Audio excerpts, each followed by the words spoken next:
sudah pun AJJ memutuskan tak ada bersatu dah. Jadi artinya Parti Bersatu dah tutup kedai lah di Sabah. Kalau itu berlaku, sokongan ahli-ahli parlimen yang bertanding dulu, mereka juga tidak bertanding atas tiket Parti Bersatu. Ada juga 1-2 orang yang bertanding atas tiket Parti Bersatu. Tapi tidak semua. Sebahagiannya adalah bertanding di bawah tiket JRS. Ini akan menjadi persoalan dari segi undang-undang. Terpulanglah. Cuma kalau JRS, pimpinannya Datuk AJJ. Kalau Bersatu, pimpinannya Tan Sri Muhyiddin. Mereka tidak bertanding di bawah tiket lambang Perikatan Nasional. Jadi kalau itu keadaannya dah bersatu dibubar ditutuplah, tutup kedai, maka saya tak nampak bahawa ini boleh melanggar, ada pelanggaran di bawah Akta Anti Lompat saya. Cuma yang saya rasalah tadi saya tengok, saya dah lihat tadi secara ada video live yang nampak gayanya sekarang ni mantan Menteri Komunikasi Tan Sri Anwar Musa yang telah pun dipecat daripada ahli UMNO, maka dia sudah pun membuatkan live. Jadi seronoklah kita saya bertambah lagi lah tuber ataupun teman-teman saya yang akan memberi pencerahan berhubung dengan politik semasa. Cuma saya nak nasihatkan Tan Sri, janganlah membela lebih-lebih sangat. Sebab saya nampak dia dah buat live dia. Tak nama segmen Anwar Musa. Kerana beliau nak menjelaskan bagaimana beliau dianggap merasakan tidak bersalahnya, menarik simpati bahawa dia disingkirkan daripada UMNO, dipecat daripada UMNO, bahawa ini katanya tindakan yang tidak bertepatan dan sebagainya. Saya nak jelaskan, perkara ini dah lama. Sepatutnya sewaktu Tan Sri ditarik jawatan, bukan dipecat, ditarik jawatan sebagai Setiausaha Agung, waktu itu Tan Sri dah kena sedar, baliklah ke pangkal jalan. Tapi kadang-kadang Tan Sri dilihat lebih memihak kepada parti PBM. Kita dah bagi tahu UMNO tidak boleh menerima PBM. Sebab itu saya melihat dari segi unjuran, cakap-cakapnya, beliau masih lagi mempertahankan kenapa UMNO selalu berjanji there is no PAS, no PKR. Tidak ada PKR, tidak ada DAP. Tapi no PBM disenyapkan. Jadi sebab itu saya katakan bahawa adanya unsur-unsur yang memperlihatkan bahawa tindakannya itu adalah benar, sedangkan salah. Memang saya dah cakap, tak maulah saya nak cakap mengulang ini, nanti saudara bosan. Benar, Presiden UMNO ada mengatakan dalam Perhimpunan Agung 2020 dulu, kita dah mengatakan untuk pilihan raya ini no DAP, no PKR, no PBM. Tapi mereka menerima PBM. Saudara PN Ultra, Zapro dah ready, tak ada hal katanya. Tak baiklah Anwar heret menteri ke SPRM, PN Ultra itu di TikTok. Jadi berbalik pada persoalan itu, saya nak bagi tahu bagaimana anda nak bercakap soal prinsip. Saya waktu tak bersetuju. Kalau saudara buka balik live saya yang lepas, saya memang tak bersetuju antara UMNO bekerjasama dengan PBM. Tapi demi jawatan, kerana nak dapat jadi menteri, kenapa nak jadi Perdana Menteri, sanggup mengkhianati apa yang kita cakap, no PBM, tapi dilindungi. Dan sekarang ini bila kita mengadakan kerjasama dengan Pakatan Harapan, salah pula. Masa kerjasama dengan PBM boleh. Sedangkan kalau kita dengar balik ucapannya, sila refer balik ucapan Datuk Seri Zahid Hamidi, beliau mengatakan bahawa UMNO akan mengalami jajaran baru. Politik selesai usainya pilihan raya yang ke-15, kerana beliau sudah dapat melihat bahawa besar kemungkinan UMNO tidak boleh membentuk kerajaan secara solo. Bertanding secara solo boleh, tapi nak membentuk kerajaan perlu mencari rakan. Dalam keadaan ini salah ke kalau kita memilih rakan kita Pakatan Harapan? Berdasarkan pertama sekali, Pakatan Harapan adalah dominan di kalangan among the minority.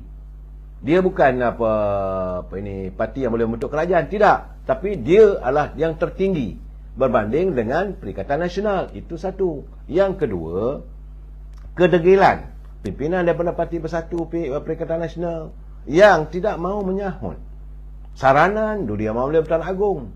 Kalaulah Pakatan Harapan dan Perikatan Nasional bersantum, mereka tubuhkan kerajaan, UMNO terus kekal jadi pembangkang. Tapi mereka, bila Tan Sri Muhyiddin tak mahu, menyahut seruan atau saranan Duli Yang Boleh Seri Paduka Baginda Pertuan Agong, takkan nak biarkan negara dalam keadaan limbo, takkan nak biarkan negara dalam keadaan yang tergantung. Jadi bila tuanku menyarankan pada UMNO, Datuk Seri Zahid kata okeylah. Pertama, demi rakyat. Yang kedua, menghormati ini keputusan rakyat. Ini keadaannya. Dan sekarang ni saya rasa PN Ultra betul. Saya rasa mereka sudah pun risau kerana mereka akan diseret. Saudara Amir Cik, lambat siang mengata orang penyamun dalam diam nak mencuri 10 MP parti lain pula.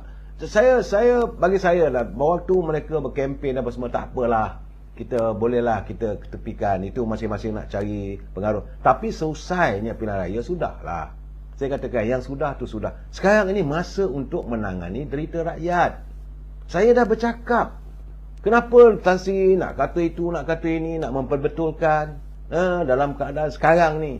Tan Sri jangan lupa bahawa sekarang ini bekas SPRM juga akan memanggil Tan Sri Anwar Musa berhubung kenyataannya, dakwaannya yang mengatakan bahawa beliau masuk ke bilik tidur Tan Sri Muhyiddin waktu pilihan raya di Sabah, mengambil berjuta-juta wang.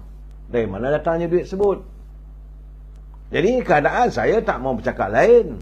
Sebab kenyataan dia kata saya loncat naik atas kapal terbang pergi ke Simu, tanya Muhyiddin, saya masuk dalam bilik tidurnya. Itu kenyataan dia. Dia beritahu UMNO habis duit di Sabah, tak cukup duit.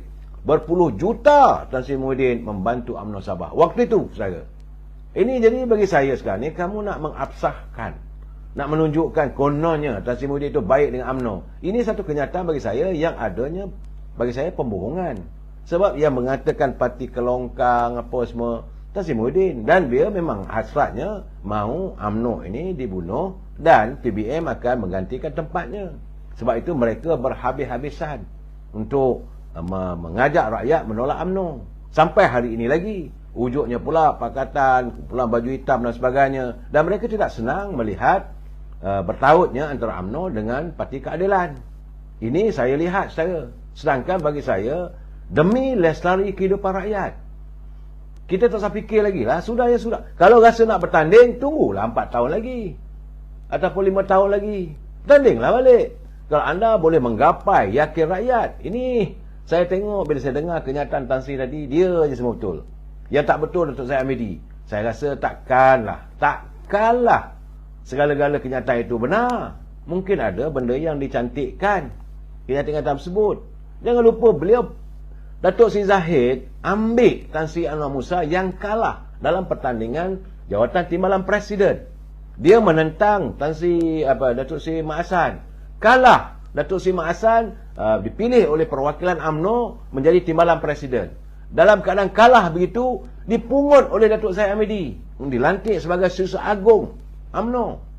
Kedudukan yang begitu tinggi, saudara. Tapi apa jasanya? Apa balasannya? Keadaan begitu. Dan hari ini mencerca, tak ada langsung nak mengenang budi. Saya rasa dari keadaan beginilah, orang tak mengenang budi. Terpulang pada rakyat lah untuk memikirkan. Terpulanglah pada warga Kelantan. Bukan orang Kelantan tak tahu. Saya malas nak dedah ni semua, saudara.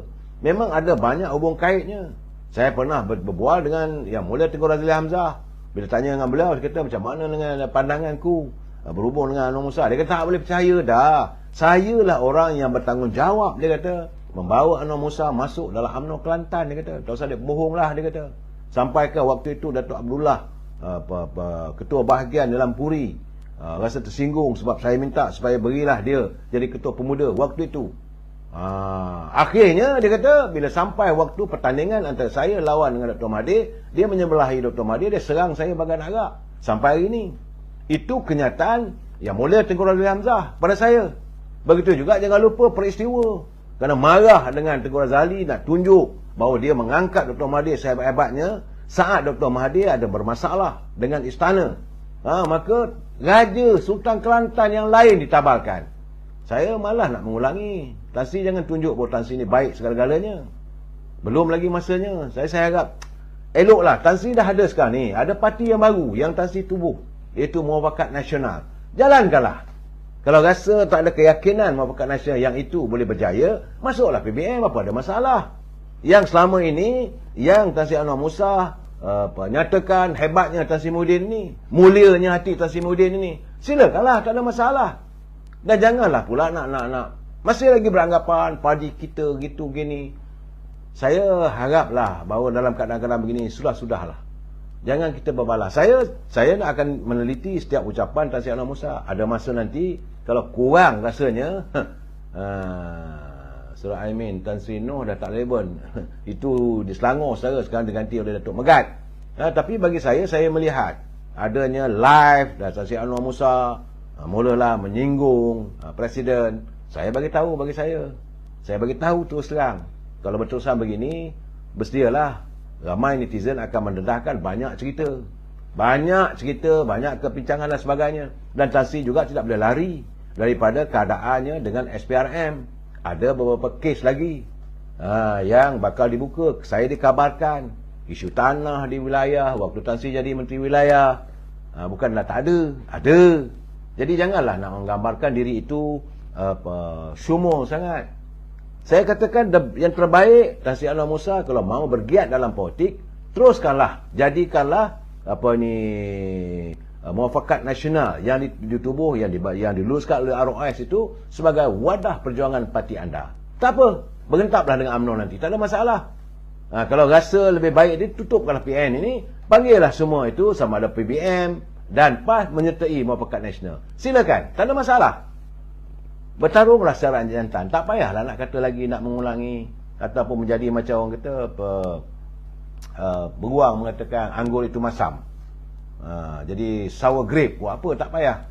Dan yang paling penting sekarang ni, Tan Sri tidak ada dalam kerajaan, Tan Sri tidak jadi wakil rakyat.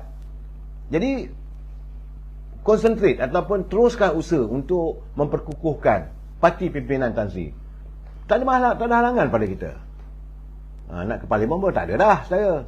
Cuma saya agak terkejut juga apabila saudara Fahmi Fadzil, Menteri Komunikasi dan Digital, nampak agaknya beliau sudah pun mengeluarkan satu kenyataan yang agak memeranjatkan apabila dia kata hari ini Tan Sri Muhyiddin telah melemparkan fitnah dan tuduhan yang keterlaluan terhadap Perdana Menteri dan Kerajaan Perpaduan yang telah dibentuk dan dilantik atas titah nasihat Sri Paduka Baginda Perdana Agong. Kata saudara Fahmi Fadzil, mungkin Tan Sri Muhyiddin lupa, tapi ini bukanlah kerajaan Pakatan Harapan di mana Perdana Menteri boleh melantik siapa yang dia ingini.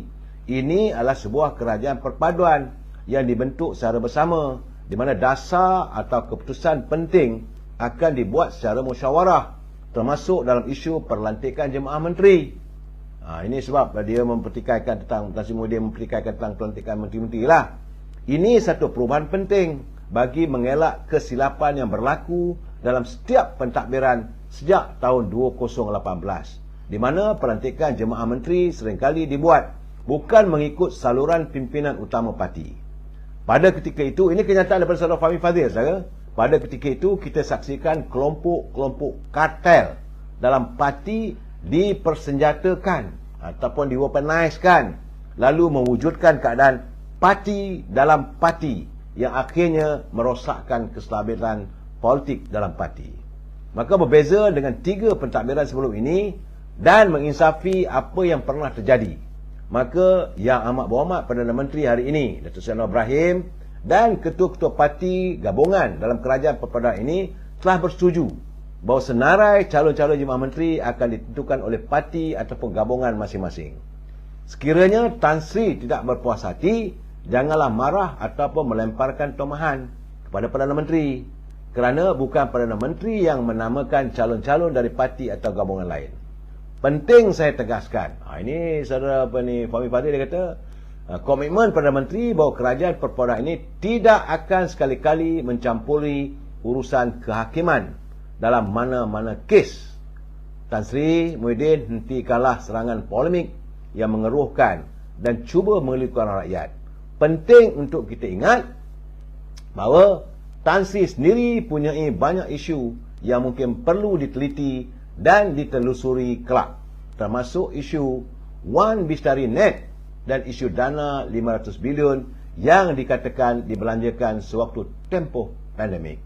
Jadi saya melihat apabila kenyataan dibuat oleh seorang menteri, maka tentulah ada rentetannya.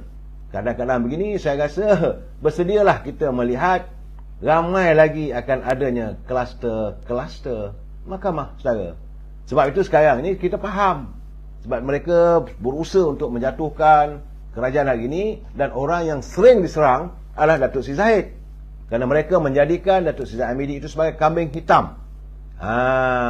Ini keadaannya. Bila ditargetkan seandainya kambing hitam itu lumpuh, maka mereka akan mengawal 30 ahli-ahli parlimen ini untuk mereka menumbangkan kerajaan ataupun pimpinan Datuk Seri Anwar Ibrahim. Bukan kerajaan saja, menumbangkan pimpinan Datuk Seri Anwar Ibrahim sebagai Perdana Menteri di anjung kuasa di Seri Perdana. Ini keadaannya. Ini sebab mereka marah sangat. Memang saya melihat kenyataan, boleh dikatakan hampir kesemua pimpinan daripada Perikatan Nasional semua menghalakan serangannya kepada Datuk Seri Zahid Hamidi, yang dilihat sebagai punca diangkat Datuk Seri Anwar Ibrahim sebagai Perdana Menteri Malaysia. Sekarang ni apa-apa pun Zahid. Dan bila sesuatu benda berlaku, Anwar. Dua tokoh ini pasti saya lihat akan mengalami serangan yang tidak henti sepanjang pentadbiran mereka di anjung kuasa. Sebab itu saya harap warga UMNO khususnya berhati-hati dalam menilai setiap berita yang dilontarkan oleh mereka yang mahu melihat suasana politik bercempera. Pada teman-teman di Sabah, saya rasa apa yang anda alami, jangan risau, rakyat Sabah juga semakin faham tindakan yang dilakukan oleh Datuk Ajiji untuk membawa ataupun membubarkan Parti Bersatu di Sabah. Dan yang lain-lain tu kita tunggu besok hari Minggu, tak tahulah ada tak ada SPRM akan bertugas, tapi saya yakin mungkin hari Isnin mungkin ada sesuatu yang akan kita dengar berhubung dengan segala kepincangan itu, pasti akan dibongkar oleh SPRM. Kita sama-sama tunggu saudara. Kita mengharapkan Datuk Seri Anwar Ibrahim bersama kabinetnya, tadi pun dah angkat sumpah dah. Semua timbalan-timbalan menteri petang tadi dah angkat sumpah. Absah dah anda, ada legitimate anda sebagai timbalan menteri, duduk dalam sebuah kumpulan ini, tanganilah derita rakyat. Jangan dibiarkan derita rakyat berterusan. Kita jumpa lagi malam esok. Wabillahi taufiq wal hidayah. Assalamualaikum warahmatullahi taala wabarakatuh. Selamat malam.